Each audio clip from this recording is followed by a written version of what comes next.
पूर्व मंत्री एवं गुरुग्राम कांग्रेस प्रभारी करण सिंह दलाल ने एक निजी रेस्टोरेंट में एक प्रेस वार्ता का आयोजन किया। इस प्रेस वार्ता में पूर्व मंत्री करण सिंह दलाल ने राहुल गांधी की संसदीय सदस्यता के रद्द होने को लेकर बताया कि यह पूरी प्रक्रिया एक राजनीतिक षड्यंत्र के चलते की गई है। उन्होंने कहा कि राहुल गांधी की बढ़ती हुई लोकप्रियता से डरते हुए भाजपा ने ये राजनीतिक षड्यंत्र के जरिए यह कायराना हरकत की है। जो डिस्क्वालिफिकेशन कन्विक्शन 2 साल या उससे ज़्यादा के एवज में होती है, तो उसका जो पहले आरपी एक्ट में जो सेक्शन 8 से लेके 3-4 में उसका मेंशन है। सेक्शन 8(3) में है। हाँ जी, 3 भी और 4 भी नहीं, 3 में डिस्क्वालिफिकेशन नहीं, वो है, कोई बात नहीं, आप पीछे बताना। तो उसमें पहले प्रेसिडेंट डिस्क्वालीफाई कर सकता था, बाकायदा लिखा हुआ है। फिर मीनवाइल लिली थॉमस केस एक आया, उसमें सुप्रीम कोर्ट ने संज्ञान लेकर के और वो प्रेसिडेंट जो डिस्क्वालीफाई करने का अधिकार था उसके ऊपर सारा कुछ साइलेंट हो गया। साइलेंट होने का ये किसी को भी अधिकार नहीं है कि बिना लिखे हुए कोई अपना अधिकार किसी भी बात के ऊपर मान ले। अब सवाल आता है कि कोर्ट ने सजा की है, इससे कोई इंकारी नहीं, कोर्ट को अधिकार है, कर सकते हैं। हालांकि इसमें हमारा कहना ये है कि कोर्ट ने जिस जल्दबाजी में और जिस मिस्टीरियस तरीके से ये कार्रवाई की, और कंप्लेनेंट कोई और नहीं, एक बीजेपी का विधायक होता है, और ये जो राहुल गांधी जी का जो बयान था वो उन्होंने कर्नाटका में दिया था। तो बेसिकली तो इसका अगर किसी को शिकायत होनी थी तो मुकदमा कर्नाटका के अंदर ही दायर होना चाहिए था। बहरहाल वो गुजरात में हुआ।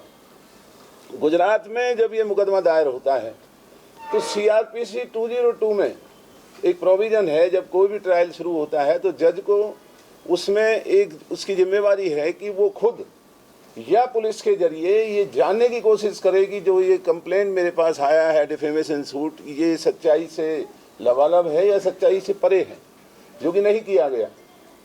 और फिर भाजपा की अपनी सोची समझी नीयत से वही कंप्लेनेंट, वो विधायक, खुद हाई कोर्ट में जाकर के अपने ही केस के खिलाफ स्टे ले लेता है कि और फिर जब इसमें रोज नई नई खोज आने लगी तो बीजेपी की सरकार ने घबरा करके फिर वापस अपने उस विधायक को कह करके उस स्टे को विड्रॉ करवा के और इसकी बहुत जल्दबाजी की कार्रवाई शुरू करवाई गई।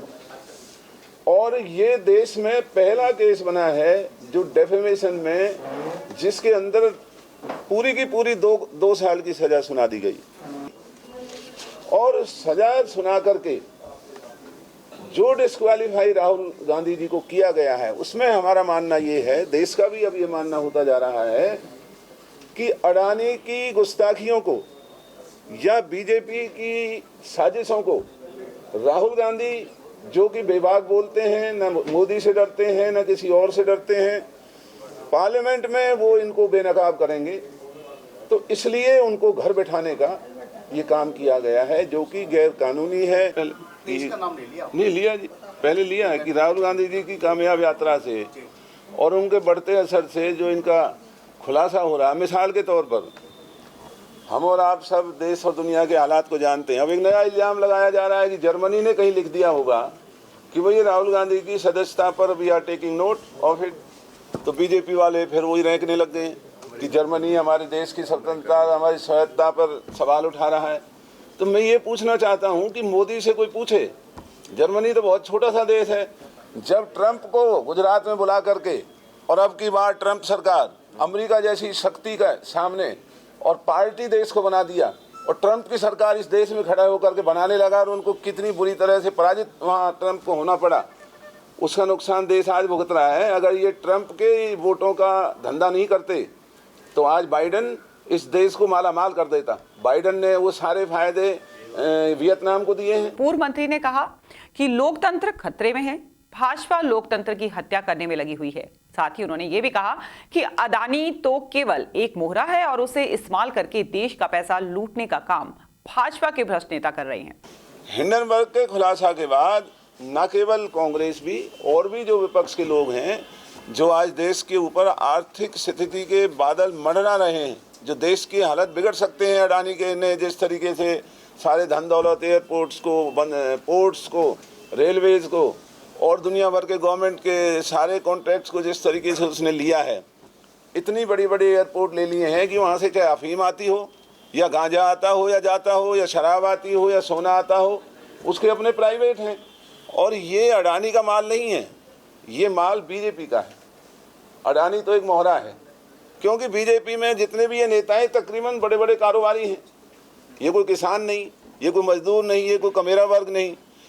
बीजेपी का सारा जो पैसा है वो अडानी का नाम इस्तेमाल करके धंधा बीजेपी का हो रहा है। पूर्व मंत्री ने कांग्रेस में फैली गुटबाजी को लेकर कहा कि अब कांग्रेस में गुटबाजी पूरी तरह से समाप्त हो चुकी है। सभी कांग्रेस के साथी एकजुट होकर भाजपा को प्रदेश व देश की सत्ता से उखाड़ फेंकने का काम करेंगे। 24 के अंदर नहीं, हम ये अपनी कमी को जल्दी ठीक करके आपके सामने नए तरीके से हाजिर होंगे। आप लोगों को विश्वास दिलाएंगे कि कांग्रेस एक है, जो गुटबाजी खत्म हो चुकी है, और जो भी पार्टी में रह करके हमारे साथी हैं उनको नए तरीके से उनका आत्मविश्वास बढ़ा करके और पार्टी को, जहां हमारी गलतियां हम ठीक करेंगे। गलती इंसान से होती है, हमारी गलती है, हम इससे इनकार नहीं करते, इसमें शामिल रहे। आज आप देख लो पूरी कांग्रेस के जितनी भी गुटबाजी सारी बैठी हुई है यहाँ। राहुल के मुद्दे में सारी पार्टी आपके साथ खड़ी है, क्या 24 के चुनाव में ये सब पार्टी आपके साथ है? उनके बेटे क्या जी, क्या 24 में क्या ये जो पार्टी